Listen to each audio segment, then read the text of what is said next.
इकी एक काफी ज्यादा बदसूरत और गरीब लड़का था जिसे उसकी फैमिली ने बेदखल कर दिया था क्योंकि उसके पास जन्म से कोई भी मैजिकल पावर्स नहीं थी और उसे घर में इतना ज्यादा अब्यूज किया गया जब तक उसने अपने घर को नहीं छोड़ दिया। और घर को छोड़ने के बाद वो एक बर्फीले तूफान में खो जाता है और उस रेगिस्तान के बीच वो हाइपोथर्मिया से मरने ही वाला था और उसको ऐसा लगने लगा था कि अब ये उसके आखिरी पल है। लेकिन तभी सामने से एक लेजेंडरी सैमुराई आ जाता है और उसे कुछ ऐसे शब्द बोलता है जो कि उसे उसकी पूरी जिंदगी याद रहते हैं। वो सैमुराई कहता है कि बच्चे, तुम काफी ज्यादा हताश लग रहे हो, ये बात सोच के कि तुम सबसे ज्यादा वीक हो, लेकिन फिर भी तुमने अभी तक हार नहीं मानी है और तुम अपनी जिंदगी को सुधार सकते हो। और तभी से इकी ने गॉड जैसी पावर्स हासिल कर ली पूरी मानवता को तबाह करने के लिए। लेकिन वो अपनी पावर्स को अपनी फैमिली से छुपा के रखता है और साथ ही में इकी को 7 स्टार फेस्टिवल के ग्रेट टूर्नामेंट में भी जीतना पड़ेगा जहाँ पे ब्लेजर्स अपनी मौत तक लड़ते हैं। तो आगे क्या होने वाला है हर चीज देखेंगे, लेकिन उससे पहले चैनल को सब्सक्राइब जरूर से कर लेना, काफी ज्यादा मोटिवेशन मिलता है। चैप्टर 1 की स्टार्टिंग में हम लोग देखते हैं इकी को जो कि काफी ज्यादा ट्रेनिंग करने के बाद में अपने रूम में वापस आता है और वहाँ पे उसे काफी ज्यादा सुंदर लड़की दिखती है और उसने कुछ ही कपड़े पहन रखे थे। लेकिन यहाँ पे हमारा सिग्मा इकी उससे माफी नहीं मांगता और पता नहीं उसके दिमाग में क्या आता है कि वो अपनी टी शर्ट ऊपर करने जा रहा होता है और तभी उसके एक जोरदार का थप्पड़ पड़ता है। फिर हम उसे डायरेक्टर के ऑफिस में देखते हैं जहाँ पे उनकी प्रिंसिपल बताती है कि तुम्हारी ये हरकत हमारी कंट्री में वॉर छिड़वा सकती थी क्योंकि जिस लड़की को तुमने कमरे में देखा था उसका नाम है स्टेला वर्मिलियन जो कि वर्मिलियन नेशन की प्रिंसेस है। इसी वजह से तुम्हें उससे जाके माफी मांगनी पड़ेगी। तभी कि स्टेला की तरफ जाता है और उससे माफी मांगने लगता है और यहाँ पे स्टेला गुस्से में अपने फायर मैजिक से उसे जलाने ही वाली थी। तभी कि कहता है कि तुम इतनी ज्यादा खूबसूरत हो कि मेरी आंखें तुम्हें देखने से रोक ही नहीं पाई। और ये बात सुनते साथ स्टेला की सारी आग बुझ जाती है। तभी कि पूछता है लेकिन आखिरकार तुम मेरे कमरे में क्या कर रहे थे, और स्टेला उसके ऊपर वापस गुस्सा करने ही वाली होती है। लेकिन तभी प्रिंसिपल आती है और कहती है कि तुम लोग आज से रूममेट्स होने वाले हो। तभी स्टेला कहती है कि मैं इसके जैसे बदसूरत लूजर के साथ तो कभी नहीं रहने वाली। तभी डायरेक्टर उन्हें याद दिलाती है कि तुम अपने इस इशू को एक नाइट की तरह सुलझा सकते हो, एक डुओ मैच करके। लेकिन स्टेला के लिए सिर्फ यही बात काफी नहीं थी। वो उससे कहती है कि जो भी इस मैच को हारेगा वो अपनी जिंदगी भर जीतने वाले का नौकर बन के रहेगा। उसके बाद वो लोग एरेना में आते हैं और जब स्टेला वहाँ पे आ रही थी तो सभी लोग वहाँ पे यही बात कर रहे थे कि इकी एक ऐसा लौता स्टूडेंट है जिसके पास बिल्कुल 0 एबिलिटी पॉइंट्स हैं। उसके बाद जब वो डुओ के लिए आती है तो वो उससे कहती है आखिरकार तुम एक नाइट बनने के सपने को छोड़ क्यों नहीं देते जबकि तुम पिछले साल फेल हो चुके हो। तभी वो एरिना ग्रीन हो जाता है और इकी अपने पास से अपनी स्वॉर्ड को निकाल लेता है और स्टेला अपनी फ्लेमिंग वेपन को भी निकाल लेती है। और जैसे मैच स्टार्ट होता है यहाँ पे स्टेला उसे मारने के लिए आगे बढ़ती है लेकिन वो उसे डॉज कर देता है। उसके बाद वो वापस से उसके ऊपर अटैक करती है लेकिन वो सारे के सारे अटैक से बच के उन्हें ब्लॉक कर ले रहा था। उसके बाद इकी कहता है कि मुझे पता है कि तुमने अपने टैलेंट को परफेक्ट करने के लिए कितनी ज्यादा मेहनत करी होगी। और हालांकि वो उसके शब्दों से काफी ज्यादा शॉक होती है लेकिन वो उससे कहती है कि तुम मेरे स्वॉर्ड स्टाइल को कभी भी नहीं हरा पाओगे। लेकिन इकी उसे पहले ही देख चुका होता है। तभी इकी भागा उसके पास आता है और स्टेला की खुद की टेक्निक से उसी के ऊपर हमला कर देता है। उसके बाद जब स्टेला पीछे होती है तो वो उसे बताता है कि सभी लोगों ने मुझे यूजलेस समझा और कुछ नहीं सिखाया, इसी वजह से मैंने अपनी पूरी जिंदगी दूसरे लोगों के स्वॉर्ड स्टाइल को कॉपी करने में लगा दी और अब मेरे पास दूसरों की स्वॉर्ड स्टाइल को कॉपी करने की सीक्रेट टेक्निक है जिसका नाम है ब्लेड स्टील। और तभी वो उसके ऊपर वापस से हमला करने के लिए जाती है। तभी इकी रियलाइज करता है कि अब उसके अटैक काफी ज्यादा हार्ड हो चुके हैं। तभी वो उसे हल्का सा धक्का देता है और उसके ऊपर अटैक कर देता है लेकिन उसके अटैक से उसको एक खरोच तक नहीं आई थी। तभी इकी पीछे आता है और ये रियलाइज करता है कि वो अपनी स्वॉर्ड के अंदर अपनी पावर डाल रही है और स्टेला कहती है कि अब ये सब कुछ खत्म हो चुका है और वो अपनी मैजिक पावर से इका के ऊपर हमला कर देती है। लेकिन तभी वो ये रियलाइज करती है कि इका उसके पीछे जा चुका है और जब वो उसके ऊपर वापस से अटैक करती है तो वो वापस से गायब हो जाता है। और यहाँ पे इका कहता है कि मैं अपनी सारी की सारी एनर्जी को बिल्ड कर रहा हूँ और उन्हें एकदम इंस्टेंट रिलीज कर रहा हूँ और ये मेरी नोबल आर्ट है। और इसी के साथ इका स्टेला के ऊपर अटैक कर देता है और उसे हरा देता है। उसके बाद इका कहता है कि मेरे पास इसके जैसे जीनियस को हराने का सिर्फ एक ही रास्ता था और वो था एक डीमन बनने का। उसके कुछ ही घंटे के बाद डायरेक्टर स्टेला के पास जाती है उसे चेक करने के लिए कि वो ठीक है या फिर नहीं। तभी स्टेला बताती है कि ये पहली बार था कि किसी ने मुझे हराया हो और मुझे तो ये बात समझ में नहीं आ रही है कि आखिरकार उसे F रैंक में क्यों रखा हुआ है। तभी डायरेक्टर बताती है कि वो सब कुछ उसकी इवल फैमिली की वजह से। जब उसका स्कूल के अंदर एडमिशन हुआ तभी उसकी फैमिली ने स्कूल के सिस्टम को बदलवा के उसे फिजिकल स्टाइल की जगह मैजिक एबिलिटीज में बदल दिया और इसी वजह से वो अपनी सारी क्लासेस में फेल होता आ रहा है। उसके बाद स्टेला वापस से इकी के रूम में जाती है और उसे उठाने की कोशिश करती है। उसके बाद स्टेला देखती है कि इकी के 6 पैक दिख रहे हैं और वो उन्हें टच करने लगती है और बोलती है कि आखिरकार मुझे हो क्या रहा है। तभी इकी बोलता है यही बात तो मैं भी पूछना चाहता हूँ, आखिरकार ये तुम कर क्या रही हो। और ये बात सुन के वो काफी जोर से चिल्लाती है और उसका सर ऊपर दीवार में लगता है। उसके बाद स्टेला इकी से माफी मांगती है कि मैंने तुम्हें बिना जाने ही तुम्हें जज कर लिया और वो अपनी हार मान लेती है। उसके बाद इकी उसे याद दिलाता है कि अगर तुम मेरे ऑर्डर्स को इनकार करोगी तो ये तुम्हारी रॉयल फैमिली के लिए काफी ज्यादा शर्मनाक बात होगी कि उनकी प्रिंसेस अपने शब्दों पे खरा नहीं उतर पाई। तभी वो काफी ज्यादा गुस्सा होती है और कहती है कि तुम जो भी कहोगे मैं सब कुछ करने के लिए तैयार हूँ। तो उसके फर्स्ट ऑर्डर के तौर पे इकी उससे कहता है कि तुम मेरी रूममेट बन जाओ। लेकिन जब उसे शर्माता हुआ देखता है तो वो उससे कहता है कि ठीक है तुम दूसरा रूम ले सकते हो। लेकिन वो कहती है नहीं, मैं तुम्हारी रूममेट बनूंगी, लेकिन ऐसा मत समझना कि मैं तुम्हें पसंद करने लगी हूँ, समझे। उसके बाद इकी उसकी तरफ अपना हाथ बढ़ाता है, लेकिन स्टेला उसे एक फेस बम देती है और इसी के साथ उन दोनों की फ्रेंडशिप शुरू हो जाती है। उसके अगले ही दिन इकी कैंपस में अपनी छोटी बहन शिजुको की आवाज सुनता है, जो कि उसके पास आती है और बोलती है कि काफी समय बीत चुका है। और तभी वो उसे नीचे गिरा के सभी लोगों के सामने उसे किस कर देती है। और ये चीज देख के स्टेला को कुछ भी समझ में नहीं आ रहा होता कि आखिरकार यहाँ पे चल क्या रहा है। शिजुको कहती है वो इसलिए क्योंकि मैं अपने भाई से पूरे 4 साल तक दूर थी,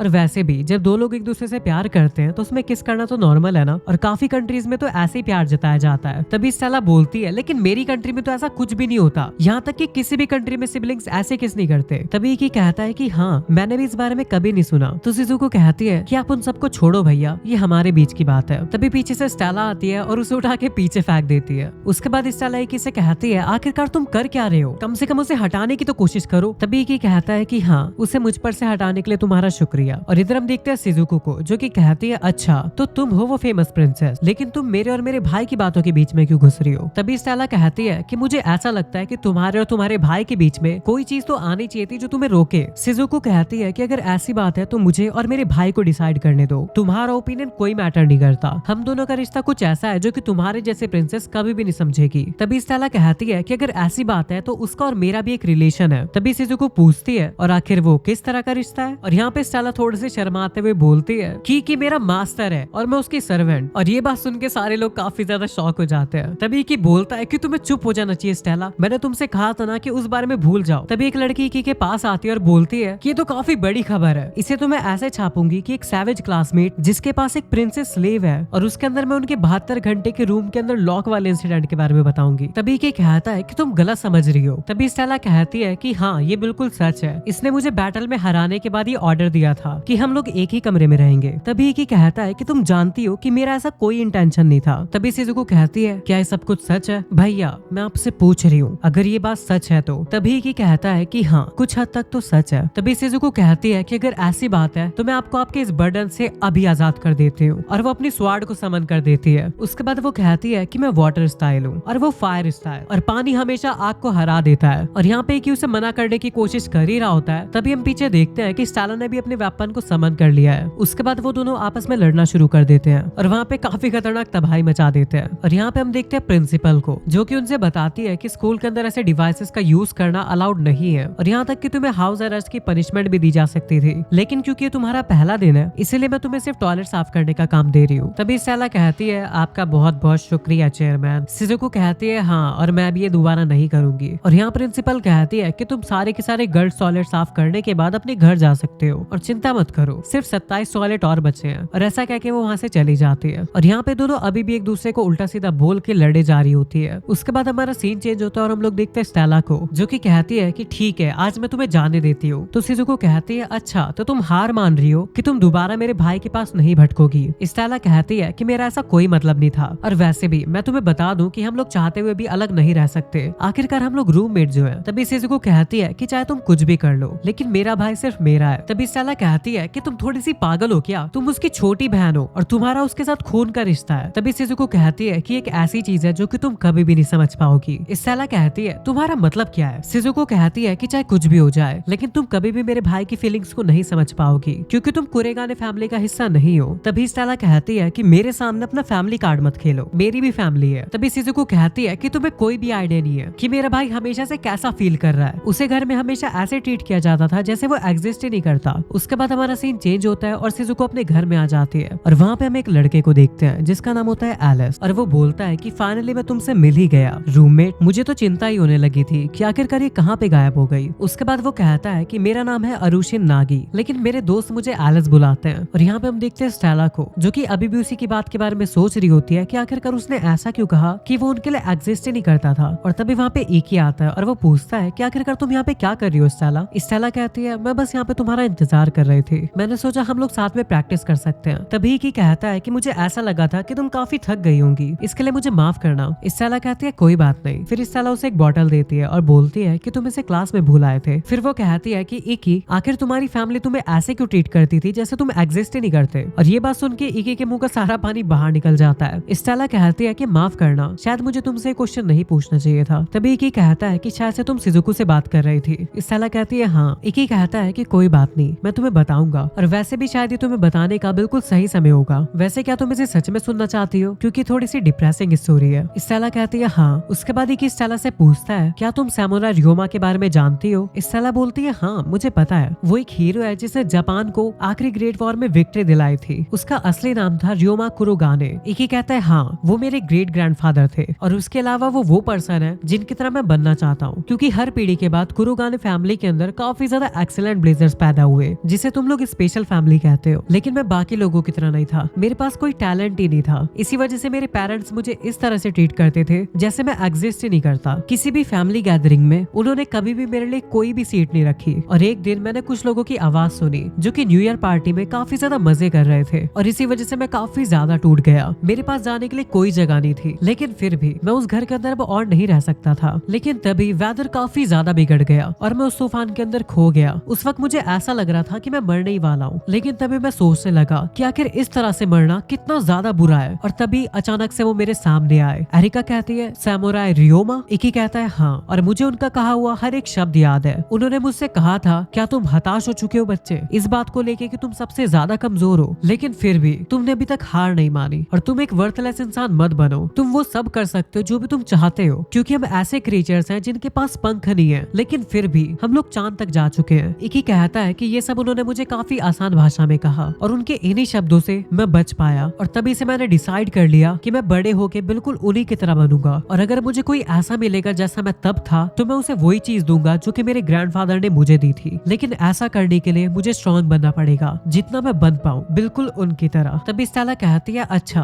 तो इसी वजह से तुम एक नाइट बनना चाहते हो। इकी कहता है हाँ, लेकिन कोई भी मुझे कुछ भी सिखाना नहीं चाहता, मैंने हमेशा अकेले ट्रेनिंग करी है। और ये बात सुन के स्टेला को अपने पास्ट की बातें याद आने लगती है। उसके बाद इकी कहता है कि मैंने कुछ करके इस एकेडमी के अंदर एडमिशन तो ले लिया, लेकिन मुझे ऐसा लगता है कि कुरेगामी फैमिली को काफी ज्यादा प्रॉब्लम होगी अगर मेरे जैसा फेलियर एक नाइट बन गया। और इसी वजह से उन्होंने इस स्कूल को प्रेशर किया, और स्कूल के चेयरमैन के साथ मिलके स्कूल की रिक्वायरमेंट्स ऐसी कर दी जिससे मैं पास ही ना हो पाऊं। लेकिन खुशकिस्मती से शिंगुजी सेन से चेयरमैन बन गए, और मुझे लगने लगा कि मेरी फैमिली का उसी तरह का हरासमेंट चलता ही रहेगा। लेकिन फिर भी अगर वो करते भी हैं, तभी स्टेला कहती है कि मुझे पता है कि तुम हार नहीं मानोगे, भले ही तुम्हें बुरी तरह से जला भी दिया जाए, है ना। स्टेला कहती है कि मैं समझती हूँ तुम्हारी फीलिंग्स के बारे में। उसके बाद स्टेला कहती है कि इकी मैं करेक्शन करने की रिक्वेस्ट करती हूँ। इकी कहता है और वो क्या है। स्टेला कहती है कि तुमने सुबह कहा था ना कि मैं एक कॉम्पिटिटिव हूँ। इकी कहते हैं हाँ, वैसे हम दोनों ही कॉम्पिटिटिव हैं। और यहाँ पे हमारा सीन चेंज होता है और हम लोग देखते हैं शिजुको को, जो कि अपने रूममेट से कह रही होती है कि मैं अपने भाई से प्यार करती हूँ, क्योंकि वो काफी ज्यादा काइंड है। हालांकि उन्होंने घर को छोड़ दिया हो, लेकिन फिर भी मैं उनसे प्यार करती रही, क्योंकि मुझे पता था कि मेरी फैमिली उन्हें कितना बुरा ट्रीट करती थी। और इसी वजह से मेरे माता पिता और छोटी बहन का प्यार जितना भी मुझसे हो पाएगा मैं अपने भाई को दूंगी। उसके बाद शिजुको कहती है कि मुझे माफ करना, मैंने कुछ ज्यादा ही बोल दिया। उसके बाद एलिस कहता है कि चिंता मत करो, मैं तुम्हें समझता हूँ। मैं एक लड़की को जानता था जो कि बिल्कुल तुम्हारी तरह थी, और वैसे भी हम लोग थोड़े समय में अच्छे दोस्त जरूर बन जाएंगे। और अगर तुम्हें कभी भी मुझसे बात करनी हो तो तुम मुझसे कर सकती हो, बिल्कुल एक बड़ी बहन की तरह। उसके बाद हमारा चैप्टर 3 स्टार्ट हो जाता है, और यहाँ पे हम लोग देखते हैं इकी और स्टेला को उनकी स्वाड प्रैक्टिस ट्रेनिंग करते हुए। उसके बाद इकी पूछता है क्या तुम्हारी फर्स्ट बैटल सेट हो चुकी है। तो स्टेला बताती है कि हाँ, आज मुझे स्कूल एडमिनिस्ट्रेशन की तरफ से ईमेल आया था, और जो मेरा ओपोनेंट है वो 3rd ईयर का मोमोटानी है। इकी कहता है कि हाँ, मैंने उसे फाइट में एक बार देखा था, उसका डिवाइस काफी ज्यादा रेयर है, एक आर्मर टाइप। तभी स्टेला उसे रोक देती है और बोलती है कि बस मैं इसके बारे में और इन्फॉर्मेशन नहीं जानना चाहती। मैं इस तरह की बैटल्स को अपनी ट्रेनिंग के तौर पे ले रही हूँ, क्योंकि फ्यूचर में मेरा सामना काफी अजनबी ब्लास्टर्स के साथ होगा। इकी कहता है हाँ तुमने सही कहा। उसके बाद वो वहाँ से उठ के जाने लगता है। तभी स्टेला कहती है कि इकी आज फ्राइडे है ना। इकी कहता है हाँ, और इसका मतलब ये है कि कल सैटरडे है और हमारी स्कूल की छुट्टी होगी। इकी कहता है हाँ तुमने सही कहा। उसके बाद वो काफी शर्माते हुए बोलती है तो क्या तुम और मैं साथ में, मतलब एक साथ, और वो आगे बोलने ही वाली होती है। तभी इकी के पास सुजुको की तरफ से एक मैसेज आता है कि क्या तुम मेरे साथ कल शॉपिंग चलना पसंद करोगे। और ये मैसेज देखने के बाद में स्टेला काफी ज्यादा फूक जाती है। उसके बाद हमारा सीन चेंज होता है और हम लोग देखते हैं सुजुको और स्टेला को, और यहाँ पे वो दोनों एक दूसरे से लड़ी जा रही होती है। तभी इकी कहता है कि हाय, वैसे तुम कौन हो, हमारा पहले इंट्रोडक्शन नहीं हुआ। तभी वो लड़का कहता है कि शिजुको ने मुझसे साथ आने के लिए कहा था, मैं उसका रूममेट हूँ, नागी आरुशिन, लेकिन तुम मुझे एलिस बुला सकते हो। और उसका ये नाम सुनने के बाद में इकी काफी ज्यादा कंफ्यूज हो जाता है और उसे समझ में में नहीं आ रहा होता कि लड़का या फिर लड़की। उसके बाद वो पूछता है वैसे तुम एक आदमी हो ना? एलिस कहता है हाँ बायोलॉजिकली तो हूँ, लेकिन मेरा दिल एक लड़की का है। तभी एलिस कहता है कि शायद से तुम्हारा और मेरा कुछ हो सकता है। और ये बात सुन के शिजुको को काफी ज्यादा गुस्सा आ जाता है। तभी एलिस उससे माफी मांगने लगता है और बोलता है कि मैं तो सिर्फ मजाक कर रहा था। और यहाँ पे इकी भी उसे समझाता है कि शिजुको तुम स्कूल के रूल्स को वापस से तोड़ रही हो। उसके बाद हमारा सीन चेंज होता है और हम लोग देखते हैं कि सभी लोग शॉपिंग करने आए हुए हैं। और यहाँ पे इकी शिजुको से कहता है कि आज तुम काफी ज्यादा तैयार होके आई हुई हो। तभी शिजुको कहती है कि हाँ ये सारे कपड़े एलिस ने मेरे लिए डिसाइड किए हैं। तभी स्टेला उसके पास आती है और बोलती है कि शिजुको ये तुम क्या कर रही हो, अपने भाई का हाथ छोड़ो। तभी शिजुको कहती है लेकिन इसमें प्रॉब्लम ही क्या है, सिबलिंग्स के बीच में ऐसा होना तो बिल्कुल नॉर्मल है। इकी कहता है हाँ तुमने सही कहा। तभी स्टेला कहती है कि अगर ऐसी बात है तो फिर मुझे भी करना चाहिए। तभी शिजुको कहती है लेकिन क्या तुम्हें ऐसा नहीं लगता कि एक सर्वेंट के लिए ऐसा करना ठीक नहीं होगा? और ये बात सुन के स्टेला फूक जाती है। लेकिन शिजुको कहती है लेकिन फिर भी अगर तुम उसका हाथ पकड़ना चाहती हो तो मुझे इसमें कोई प्रॉब्लम नहीं है। और वैसे भी शायद से ऐसे हाथ पकड़ने से सर्वेंट के लिए उसके मास्टर के लिए कुछ स्पेशल फीलिंग्स आती होगी, ऐसा हो सकता है। और ये बात सुन के स्टेला और भी ज्यादा शर्माने लगती है और बोलती है कि ऐसा कुछ नहीं है, इकी सिर्फ मेरा मास्टर है और मैं उसके सर्वेंट, उससे ज्यादा कुछ भी नहीं। तो शिजुको बोलती है कि अगर ऐसी बात है तो इसका मतलब तुम उसका हाथ नहीं पकड़ना चाहती है ना, तो हमें चलना चाहिए। और उनके जाने के बाद में यहाँ पे स्टेला इकी को काफी कुछ सुनाने लगती है। उसके बाद हमारा सीन चेंज होता है और हम लोग देखते हैं सभी लोगों को आइसक्रीम खाते हुए। और यहाँ पे शिजुको के चेहरे पे थोड़ी सी आइसक्रीम लगी होती है और इकी उसे साफ कर देता है। उसके बाद इकी कहता है कि आज तुमने काफी अच्छी ड्रेस पहन रखी है, तुम्हें थोड़ा ध्यान देना चाहिए कि वो गंदी ना हो जाए। और इसके बाद शिजुको काफी ज्यादा शर्माने लग जाती है। उसके बाद जब इकी स्टेला की तरफ देखता है तो उसने भी अपने पूरे मुंह पे क्रीम लगा रखी होती है और वो बोलती है कि देखो इकी क्या मेरे चेहरे पे भी कुछ लगा हुआ है? और यहाँ पे इकी चिल्लाते हुए बोलता है कि मजाक मत करो, तुम्हें पता भी नहीं लगा और तुम्हारे चेहरे पे इतनी सारी क्रीम लग गई। तभी स्टेला कहती है कि देखो अगर मेरे चेहरे पे कुछ लगा हुआ है तो तुम उसे हटा सकते हो, बिल्कुल वैसे जैसे तुमने शिजुको के साथ किया था। इकी कहता है हाँ लेकिन ये कुछ अलग ही लेवल का है, चलो मैं तुम्हारे लिए टॉवल लेके आता हूँ। और ये बात सुन के स्टेला फूक जाती है और उसे रोकने की कोशिश करती है। फिर शिजुको कहती है कि स्टेला मुझे एक बात बताओ, क्या तुम बचपन में अपने सर के बल गिर गई थी? उसके बाद हमारा सीन चेंज होता है और हम लोग यहाँ पे कुछ लोगों को देखते हैं। और यहाँ पे एक पर्सन काफी डेविल स्माइल देता है और दूसरी तरफ यहाँ पे इकी और एलिस वॉशरूम में अपने हाथ साफ कर रहे थे। और यहाँ पे इकी कहता है कि शिजुको इतनी आसानी से लोगों के साथ ओपन नहीं होती। तो एलिस कहता है अच्छा ये काफी सरप्राइजिंग बात है। इकी कहता है कि वो काफी ज्यादा सेंसिटिव है और वो नए लोगों के बीच काफी ज्यादा शर्माती है। वो ऐसी लड़की नहीं है जो कि जल्दी से लोगों के साथ दोस्ती कर ले, और खासकर लड़कों के साथ। तभी एलिस कहता है कि मैं एक औरत हूँ। तो इकी कहता है कि हाँ मैं जानता हूँ कि तुम उसके अच्छे दोस्त हो और तुम्हारा शुक्रिया उसका फ्रेंड बनने के लिए। उसके बाद हमें कुछ लोगों के भागने की आवाज आती है और यहाँ पे एलिस इकी को चुप होने के लिए बोलता है। और यहाँ पे हम लोग कुछ टेररिस्ट को देखते हैं जो कि टॉयलेट का गेट ओपन करते साथ वहाँ पे काफी खतरनाक फायरिंग कर देते हैं। और जैसे वो लोग जाते हैं यहाँ पे हम लोग एक अजीब से डायमेंशन को खुलते हुए देखते हैं जिसके अंदर से एलिस और इकी बाहर आ जाते हैं। और बाहर आने के बाद इकी उस मास्क को उठाता है। इकी कहता है कि आखिरकार ये लोग है कौन? तो एलिस बोलता है चाहे ये जो कुछ भी हो लेकिन हमें पता है कि ये अच्छे लोग नहीं है और ऐसा हो सकता है कि अभी तक उन्होंने पूरे मॉल के ऊपर कब्जा कर लिया हो। उसके बाद एलिस अपने मैजिक से अपनी स्वॉर्ड को समन कर लेता है और यहाँ पे इकी कहता है कि मैंने ऐसा डिवाइस कभी नहीं देखा। तो एलिस उसे बताता है कि हाँ ये है हर्मिट ऑफ डार्कनेस और मैं इसकी मदद से शैडोज को कंट्रोल कर सकता हूँ। उसके बाद वो हवा में कट लगाता है जिससे एक अजीब सा डायमेंशन खुल जाता है। उसके बाद हमारा सीन चेंज होता है और हम लोग देखते हैं कुछ गार्ड्स को जिन्हें टेररिस्ट ने बांध रखा था। और यहाँ पे इकी कॉल पे किसी से बात कर रहा होता है और उसे पता लगता है कि ये बात न्यूज पे भी आ चुकी है। और यहाँ पे उनकी प्रिंसिपल बताती है कि पुलिस ने उस एरिया को पहले से ही घेर लिया है। उसके बाद इकी पूछता है क्या आपको अभी तक पता लगा कि आखिरकार ये लोग हैं कौन? तो वो बताती है कि ये लोग ब्लेजर नाम की एक क्रिमिनल ऑर्गेनाइजेशन से हैं और वो लोग एक काफी मोटी रकम मांग रहे हैं। तो इकी बोलता है कि अगर उन्हें सिर्फ पैसे ही चाहिए होते तो इससे भी ज्यादा आसान तरीके हो सकते थे। तो वो लड़की बोलती है कि यहाँ पे सिर्फ पैसों का ही मामला नहीं है, वो कुछ और चाहते हैं। मुझे ऐसा लगता है कि वो लोगों को डरा के उन्हें कंट्रोल करना चाहते हैं और पुलिस ने इसमें हमसे हेल्प मांगी है। इसी वजह से डायरेक्टर की अथॉरिटी से मैं तुम लोगों के लिए अप्रूव करती हूँ कि तुम चारों लोग स्कूल से बाहर भी अपने स्पिरिचुअल डिवाइस का यूज कर सकते हो। ये बात सुन के इकी कहता है कि आपका शुक्रिया डायरेक्टर। फिर हमारा सीन चेंज होता है और हम लोग देखते हैं उन टेररिस्ट को और वहाँ पे शिजुको और स्टेला भी थी। तभी स्टेला कहती है कि ये लोग केवल बच्चों और औरतों को ही हॉस्टेज के तौर पे रख रहे हैं। तभी शिजुको उसके कान में कहती है कि मेरे पास एक प्लान है लेकिन मुझे उसके लिए थोड़ा सा टाइम चाहिए। उसके बाद हम देखते हैं एक औरत को जो कि उस टेररिस्ट के सामने गिड़गिड़ा रही थी कि प्लीज मेरे बच्चों को नुकसान मत पहुंचाना। और तभी वो टेररिस्ट उसे मार के नीचे गिरा देता है। और ये चीज देख के उस औरत का लड़का आता है और कहता है कि मेरी मॉम को परेशान करना बंद करो। और यहाँ पे वो टेररिस्ट उस बच्चे के लात मार के कहता है भाग यहाँ से। अब उसके बाद वो टेररिस्ट उस बच्चे को मारने जा रहा होता है और जैसे ही वो फायरिंग स्टार्ट करता है सामने से एक फायर का ड्रैगन आता है। और यहाँ पे हम लोग स्टेला को देखते हैं जो कि उस बच्चे के सामने खड़ी हुई थी। और ये चीज देख के वो टेररिस्ट स्टेला के ऊपर हमला कर देता है लेकिन यहाँ पे स्टेला के ऊपर उसकी गोलियों का कोई भी असर नहीं हो रहा था। फिर स्टेला कहती है कि तुम लोग सिर्फ और सिर्फ अपना समय बर्बाद कर रहे हो। तुम्हारी बुलेट्स का मेरी ड्रेस के ऊपर कोई भी असर नहीं होने वाला। लेकिन फिर भी वो उसके ऊपर फायरिंग करना नहीं छोड़ता। तभी उनका बॉस आता और कहता है कि फायर करना बंद करो। अब उसके बाद वो स्टेला को देख के कहता है कि मिस स्टेला,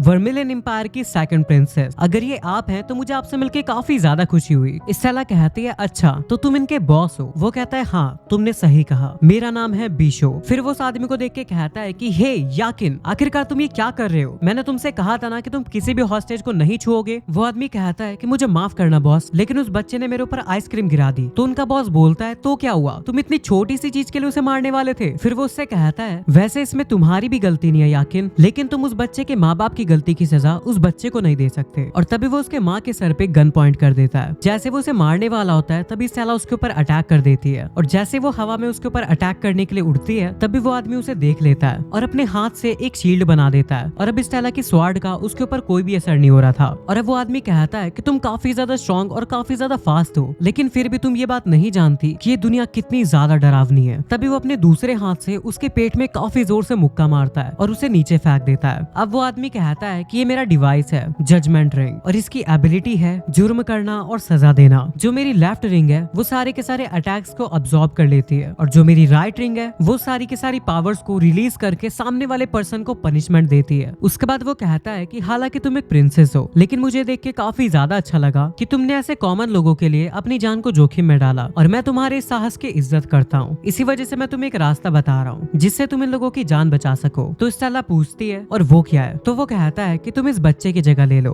और मुझसे रहम की भीख मांगो, वो भी अपने घुटनों के बल, बिना कपड़ों के। अब ये बात सुन के स्टेला को काफी ज्यादा गुस्सा आता है, और यहाँ पे इकी भी काफी ज्यादा गुस्से में था, लेकिन एलिस उसे रोक देता है और बोलता है कि शांत हो जाओ। अब स्टेला के पास कोई और रास्ता नहीं था, इसी वजह से वो उनके कहे अनुसार वही करने जा रही होती है। अब वो टेररिस्ट कहता है कि थोड़ा जल्दी करो, और अब ये देख के इकी काफी ज्यादा भड़क चुका था। अब जैसे वो वहां से जाने की कोशिश करता है, पीछे से एलिस उसकी शैडो को रोक देता है और बोलता है कि मैंने तुम्हारी शैडो को पिन कर दिया है, मुझे माफ करना। इकी कहता है कि मुझे जाने दो। तभी एलिस कहता है कि शिजुको की मैजिक कंट्रोल एबिलिटी हमारी पूरी क्लास में सबसे ज्यादा अच्छी है, इसलिए तुम्हें तुम्हारी बहन के ऊपर भरोसा रखना चाहिए। वो बिना किसी की नजर में आए एक मैजिकल बैरियर बना रही है। और अब हम यहाँ पे देखते हैं कि स्टेला का वो जो बैरियर है वो कंप्लीट हो चुका है, और वो उन सभी लोगों के चारों तरफ एक बैरियर को बना देती है। और जब वो टेररिस्ट उस बैरियर के ऊपर हमला करते हैं तो उसके ऊपर कोई भी असर नहीं पड़ता। अब शिजुको कहती है कि मैं बाकी का काम आप पे छोड़ती हूँ बड़े भाई। अब हम देखते हैं इकी को, जो कि वहाँ पे आ चुका था। तभी उनका जो लीडर होता है वो उसके ऊपर फायर करना शुरू कर देता है, लेकिन यहाँ पे इकी के ऊपर भी उसकी गोलियों का कोई भी असर नहीं हो रहा था। और वो एक मैजिक स्पेल का यूज करता है और बोलता है कि इस वक्त मुझे किसी भी कलर को देखने की कोई जरूरत नहीं है। अब जो पावर उसके कलर्स को रिकॉग्नाइज करने में लगती है वो उसका यूज करके सारी की सारी इंपॉर्टेंट इन्फॉर्मेशन को देखने लगता है। और यहाँ पे उसे पता लगता है कि उसका जो लेफ्ट पाम है, अगर मैं उसके ऊपर अटैक करूंगा तो मेरे सारे के सारे अटैक्स न्यूट्रलाइज हो जाएंगे। और तभी वो हवा में उछलता है और उनकी फायरिंग से बच के भागने लगता है। उसके बाद वो पूरी स्पीड में नीचे आता है और अपनी तलवार से उस टेररिस्ट के बॉस का हाथ काट देता है। अब यहाँ पे हम उसके हाथ में काफी खतरनाक तलवार देखते हैं, और वो उसका नाम बताता है द सेवंथ सीक्रेट स्वॉर्ड, राइको। और यहाँ पे उसे बताता है कि अगर मेरी स्वॉर्ड तुम्हारे डायनेमिक विजन से फास्ट होगी तो तुम उसे ऑब्जॉर्ब नहीं कर सकते। तभी वो टेररिस्ट बोलता है कि तुमने मेरा हाथ काट दिया। तो इकी बोलता है कि जो तुमने स्टेला के साथ किया उसके हिसाब से तो मैंने तुम्हारे ऊपर काफी दया दिखाई है। तभी उसके पीछे एलिस भी आ जाता है, और दूसरी तरफ हम लोग देखते हैं स्टेला को, जिसने सारे के सारे टेररिस्ट को मार दिया था। तभी वहाँ पे इकी आता है और स्टेला को जोर से हग कर लेता है। उसके बाद हम एक लड़की को देखते हैं जो कि शायद से टेररिस्ट के ग्रुप में से बची हुई थी। उसने एक औरत को पकड़ा हुआ था, और वो बोलती है कि अगर तुम में से कोई सा भी हिला तो मैं इस औरत को मार दूंगी। अब जैसे वो उसे मारने वाली होती है, यहाँ पे हम एक लड़के को देखते हैं, और वो आते साथ उनके बॉस के ऊपर अटैक कर देता है, और वो उस लड़की को भी अटैक करके गिरा देता है जो उस औरत को मारने वाली थी। अब यहाँ पे स्टेला कहती है कि आखिरकार तुम कहाँ से आ गए? फिर वो लड़का कहता है वैसे किसी और का क्रेडिट लेना मेरा स्टाइल नहीं है। और यहाँ पे इकी बोलता है ये तो किरिहारा है, और वो इकी से बोलता है तुमसे मिले हुए काफी समय बीत गया इकी, तुम अभी भी स्कूल में हो। अब इसके बाद हमारा सीन चेंज होता है और हम लोग देखते हैं कुछ पुलिस की गाड़ियों को, और यहाँ पे किरिहारा एक बेंच के ऊपर बैठा था, और उसके चारों तरफ काफी सारी लड़कियां थी जो कि बोल रही थी किरिहारा हमें तुम्हारी काफी ज्यादा चिंता हो रही थी, वैसे तुमने उन बुरे लोगों को हरा दिया ना, तुम तो काफी ज्यादा कूल हो। और ऐसे करके वो उसकी काफी ज्यादा तारीफें कर रही थी। और यहाँ पे स्टेला कहती है कि मुझे बिल्कुल भी पसंद नहीं है। तो शिजुको कहती है कि चलो पहली बार ही सही, लेकिन तुम्हारे और मेरे थॉट इस मामले में मिलते हैं। उसके बाद इकी किरिहारा के पास जाता है और बोलता है कि तुम्हारा शुक्रिया मुझे बचाने के लिए। तभी किरिहारा कहता है कि कोई बात नहीं, वैसे भी मुझे कमजोरों की मदद करके काफी ज्यादा अच्छा लगता है। अच्छा वैसे मुझे ये बात बताओ, क्या तुम अभी भी अपनी उन बेकार पावर्स के साथ एक नाइट बनने की कोशिश कर रहे हो? तभी वहाँ पे स्टेला आती है और कहती है चुप रहो, लेकिन इकी उसे रोक देता है। फिर स्टेला उससे कहती है कि इकी तुमसे 10 गुना ज्यादा ताकतवर है, और और ये बात सुन के किरिहारा हंसने लगता है। फिर वो इकी से कहता है कि तुम इसे सच क्यों नहीं बता देते, इसे बताओ कि कैसे तुम कार की तरफ भाग गए थे क्योंकि तुम मुझसे लड़ना नहीं चाहते थे। फिर वो कहता है कि जरा अपनी हैंडबुक चेक करो। अब जैसे ही कि अपने डिवाइस को निकाल के उसके अंदर मैसेज देखता है तो उसे ये पता लगता है कि उसका जो पहला ओपोनेंट है उसका नाम है शिजुया किरिहारा। उसके बाद किरिहारा कहता है कि तुम सही समझे, तुम्हारा पहला ओपोनेंट मैं ही हूँ और मैं आशा करता हूँ कि इस बार तुम डर के नहीं भागोगे। और ऐसा कह के वो वहाँ से चला जाता है और इसी के साथ हमारा चैप्टर यहीं पे एंड हो जाता है। चैप्टर 4 की स्टार्टिंग में हम लोग देखते हैं द 7 स्टार स्वॉर्डमैनशिप टूर्नामेंट के क्वालिफाइंग मैच को, जहाँ पे स्टेला खड़ी होती है और उसके ओपोनेंट में एक पर्सन खड़ा होता है जिसने काफी ज्यादा हैवी आर्मर पहन रखा था। उसके बाद हमारा सीन चेंज होता है और हम लोग देखते हैं कि स्टेला ये मैच जीत चुकी है। उसके बाद हमारा सीन चेंज होता है और हम लोग देखते हैं एकी को जो कि लैपटॉप के अंदर एक वीडियो देख रहा था। तभी उसके पास स्टेला आती है और एकी उसे आज के टूर्नामेंट के लिए कांग्रेट्स बोलता है। तो स्टेला बोलती है ये मेरे लिए कोई बड़ी बात नहीं थी। उसके बाद स्टेला उसके लैपटॉप में देख के बोलती है क्या तुम पूरा दिन इस वीडियो को ही देख रहे थे? तो एकी कहता है कि हाँ, मैं इसके मेथड देखने का ट्राई कर रहा हूँ। तो स्टेला कहती है ये एरिया इनविजिबल टेक्निक है ना, इस टेक्निक में ना ही तुम उन्हें देख सकते हो और साथ में उनकी स्मेल और प्रेजेंस को भी फील नहीं कर सकते। एकी कहता है हाँ, ये ओबोजुकी डिवाइस की एबिलिटी है। स्टेला कहती है कि अपने एनिमी को पीछे से मारना, मुझे इसका लड़ने का तरीका बिल्कुल भी पसंद नहीं है। फिर एकी कहता है लेकिन अगर तुम इसके ओपोनेंट में होगी तो ये बड़ी आसानी से हार जाएगा। स्टेला कहती है लेकिन वो क्यों? तो एकी बताता है कि तुम्हारी जो स्पेशलिटी है वो वाइड एरिया अटैक है, जिसकी वजह से उसका एरिया इनविजिबल किसी भी काम नहीं आने वाला। उसके बाद स्टेला कहती है लेकिन ये तुम्हारे लिए काफी ज्यादा टफ होगा, है ना? तो एकी कहता है कि हाँ, इसकी एबिलिटी का मेरी एबिलिटी के ओपोनेंट में सबसे बेकार कॉम्बिनेशन है। तो स्टेला कहती है कि तुम ठीक तो होंगे ना? तभी एकी बोलता है क्यों, तुम्हें मेरी चिंता हो रही है? स्टेला कहती है ऐसी बात नहीं है, बस मैं चाहती हूँ कि तुम ऐसे इंसान से ना हारो। एकी कहता है कि तुम चिंता मत करो, मुझे लगता है मुझे एक रास्ता मिल चुका है जिससे मैं इसे संभाल लूंगा और मैं जरूर जीतने वाला हूँ। उसके बाद हमारा सीन चेंज होता है और हम लोग देखते हैं एकी को जो कि जॉगिंग कर रहा था। तभी उसे सामने एलिस दिखता है। एलिस उससे कहता है कि मुझे तुमसे बात करनी है। एकी कहता है हाँ जरूर। तो एलिस पूछता है कि मैंने ऐसा सुना था कि पिछले साल तुम्हारा और किरिहारा के बीच काफी खतरनाक मुकाबला हुआ था, क्या ये सच है? तो एकी बताता है कि लास्ट ईयर कुरेगामी फैमिली का हमारे चेयरमैन से कनेक्शन था और इसी वजह से वो मुझे स्कूल से निकालने की काफी कोशिश कर रहे थे और इसी वजह से किरिहारा ने मुझे टारगेट किया। और यहाँ पे हम पास्ट का सीन देखते हैं जहाँ पे किरिहारा उससे कहता है कि मैंने सुना है कि तुम्हारी एबिलिटीज बेकार है, इसी वजह से तुम बैटल ट्रेनिंग के अंदर पार्टिसिपेट नहीं कर सकते। एकी कहता है तुमने सही कहा। तो किरिहारा कहता है कि अगर ऐसी बात है तो तुम मुझसे फाइट करके अपनी एबिलिटीज दिखा सकते हो और इससे तुम्हारी स्किल्स टीचर्स की नजरों में भी आ जाएगी। लेकिन एकी उसे मना करके वहाँ से जाने लगता है। तभी किरिहारा एक बो निकालता है और एकी के ऊपर हमला कर देता है और ऐसा करके वो उसे बार बार मारे जा रहा था और यहाँ पे एकी उसे फाइट करना नहीं चाहता था, इसी वजह से वो उसे कोई रिप्लाई नहीं करता। तो एलिस कहता है तो इसका मतलब तुमने उससे बचने की भी कोशिश नहीं करी? एकी कहता है हाँ। तो एलिस कहता है कि तुम इतने ज्यादा हर्ट हो चुके हो कि अब तुम्हें उसकी आदत पड़ चुकी है और मैं तुम्हारा दोस्त होने के नाते विश करता हूँ कि एक दिन तुम्हारी जिंदगी में भी कोई आए जो कि तुम्हारी दिल की गहराई में जाके तुम्हारी उस चीखती हुई आत्मा को सुने और तुम्हारी मदद करे। उसके बाद हमारा सीन चेंज होता है और हम लोग देखते हैं स्टेला को जो कि एकी से कहती है कि तुम्हारे पास अभी थोड़ा समय बचा हुआ है, तो क्या तुम बाकी मैच देखने जाना चाहोगे? तो एकी कहता है कि नहीं, मैं फिलहाल वेटिंग रूम जा रहा हूँ क्योंकि मुझे मेरे खुद के मैच पे कंसंट्रेट करना है। उसके बाद हम एक डिवाइस को देखते हैं जो कि बोलता है कि ये जो सिलेक्शन मैच है ये एक रियल बैटल होने वाला है और इसमें जान का भी खतरा हो सकता है और अगर आपको सारी इन्फॉर्मेशन मिल चुकी है और आप फिर भी इसके अंदर पार्टिसिपेट करना चाहते हैं तो आप एग्री बटन पे क्लिक कर सकते हैं। और यहाँ पे की सारी टर्म्स एंड कंडीशन को एग्री कर देता है। और यहाँ पे हम एक लड़की को देखते हैं जो कि बोलती है कि तुमने काफी जल्दी फैसला ले लिया और मैं इसलिए सरप्राइज हूँ क्योंकि इस जगह पे काफी सारे बच्चे एग्री करने से डर रहे थे। तो एकी कहता है कि मैं ऑफिशियल मैच में फाइट करने के लिए काफी समय से इंतजार कर रहा था। तो वो लड़की कहती है कि तुम काफी कूल हो, मैं तुमसे काफी ज्यादा इंप्रेस हुई। फिर एकी कहता है कि तुम्हारा नाम साइक्यू है ना? तो वो लड़की कहती है अच्छा, तो तुम मेरा नाम जानते हो? तो एकी कहता है कि इस स्कूल में ऐसा कोई भी नहीं होगा जो कि केओ के टॉप लीग की डीमन प्रिंसेस को ना जानता हो और मैंने ये भी सुना है कि तुम पुराने चेयरमैन की दोस्त हो और तुम इस साल पार्ट टाइम इंस्ट्रक्टर की जॉब कर रही हो। वो लड़की कहती है हाँ तुमने सही कहा। तभी वो अचानक से उसके पास आती है और बोलती है तो तुम्हारा इस बारे में क्या कहना है, क्यों ना आज रात में तुम्हें स्पेशल क्लासेस दूं?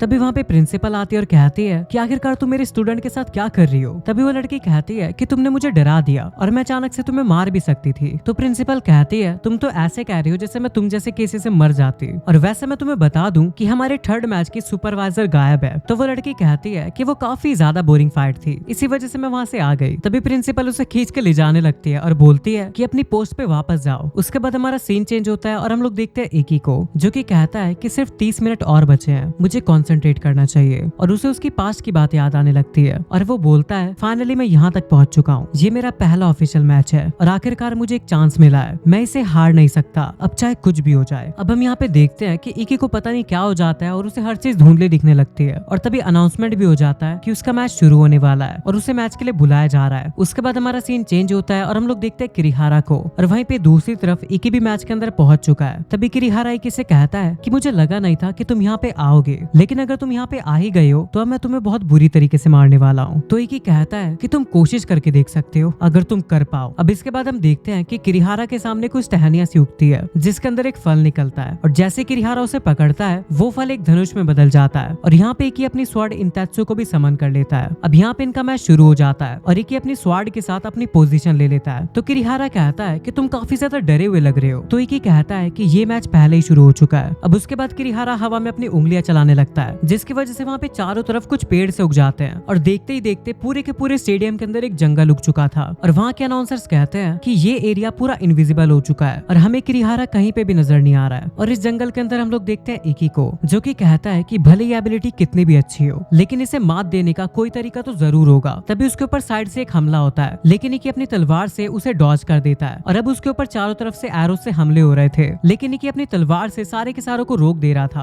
और अब वो एरो के डायरेक्शंस का पता लगाता है और उसके अंदाजे से वो किरिहारा के ऊपर अटैक भी कर देता है। और अब जिस जगह से फायरिंग हो रही थी इकी उसी तरफ भागने लगता है और किरिहारा से लड़ने लग जाता है। उसके बाद किरिहारा कहता है क्या तुम सच में मुझे हराने की कोशिश कर रहे हो? तो इकी कहता है कि मैं यहाँ पे तुम्हें हराने के लिए ही मौजूद हूँ। तो किरिहारा कहता है कि तुम बिल्कुल भी नहीं बदले, जैसे पहले थे वैसे ही अभी भी हो। उसके बाद इकी कहता है कि तुम अपने एरो शूट करना जारी रखो ताकि मैं उस हर एक को अपनी तलवार से नीचे गिरा सकूं। उसके बाद किरिहारा वापस से गायब हो जाता है और बोलता है कि अब मैं तुम्हें खुद बताऊंगा कि मैं कहां से फायर कर रहा हूं। सबसे पहले तुम्हारे सीधे पैर में। और ये एरो इकी के पैर में काफी जोर से लगा था और वो अपने पैर को पकड़ के वहीं पे बैठ जाता है। फिर किरिहारा कहता है कि तुम्हारे लेफ्ट आर्म में, और अब उसका हाथ भी घायल हो चुका था। उसके बाद किरिहारा कहता है कि तुमने ये कैसे सोच लिया कि मैं पहले से बेहतर नहीं हो पाऊंगा? अब मैं अपनी एरिया इनविजिबल टेक्निक से अपने एरोस को भी इनविजिबल कर सकता हूँ, और इसका मतलब ये है कि जब तक वो तुम्हारे नहीं लगेंगे तब तक तुम उन्हें नहीं देख पाओगे। फिर वो उसके दूसरे हाथ में भी एरो मार देता है जिसके बाद ही नीचे गिर जाता है। यहाँ पे एलिस कहता है कि ये तो काफी ज्यादा बुरा है। शिजुको बोलती है कि बड़े भाई की स्ट्रेटेजी तो बिल्कुल बर्बाद हो गई। तभी स्टेला भी कहती है आखिरकार उसने शुरुआत में उसके ऊपर हमला क्यों नहीं किया, जबकि वो ये बात जानता था कि वो आगे जाके गायब हो जाएगा। और यहाँ पे हम देखते हैं कि किरिहारा अभी भी इकी के एरोज मार ही जा रहा था। अब यहाँ पे एलिस बोलता है कि इकी काफी ज्यादा नर्वस है। तो स्टेला कहती है नर्वस से तुम्हारा क्या मतलब है? ऐसी स्टूपिड वाली बातें मत करो, मुझे तो वो बिल्कुल भी नर्वस नहीं लग रहा। तभी स्टेला को इकी की बात याद आती है जब उसने कहा था कि मैं जरूर जीतूंगा, और जब उसने ये बात कही थी तो वो उसके बारे में काफी ज्यादा श्योर था। तो एलिस स्टेला से कहता है कि इस बारे में सोचो कि उसने इस मौके को पाने के लिए कितनी ज्यादा चीजें सही है। तो तुम्हें क्या लगता है, क्या वो बिल्कुल भी डरा हुआ नहीं होगा? भले ही वो नॉर्मल एक्ट कर रहा हो, लेकिन ये सिर्फ और सिर्फ एक मुखौटा है। अब स्टेला कहती है कि ऐसा नहीं हो सकता कि वो नर्वस हो, मैंने तो रियलाइज ही नहीं किया, यहाँ तक कि मैं उसके सबसे ज्यादा करीब थी। और यहाँ पे कि अभी भी बहुत बुरी तरीके से पीटे जा रहा था। तभी किरिहारा कहता है कि चेयरमैन ने तुम्हें कंडीशन दी है ना कि तुम्हारे पास ग्रेजुएट होने का सिर्फ एक ही रास्ता है, और वो है इस टूर्नामेंट को जीतना, है ना? और यहाँ पे कुछ बच्चे बोलते हैं क्या इसे सच में लगता है कि 7 स्टार कंपटीशन को जीत पाएगा? ये तो रैंक F का लड़का है। और ऐसा कह के वो सभी उसका मजाक बनाने लगते हैं। और यहाँ पे कि अभी भी उन सारे के सारे अटैक्स को सहन किए जा रहा था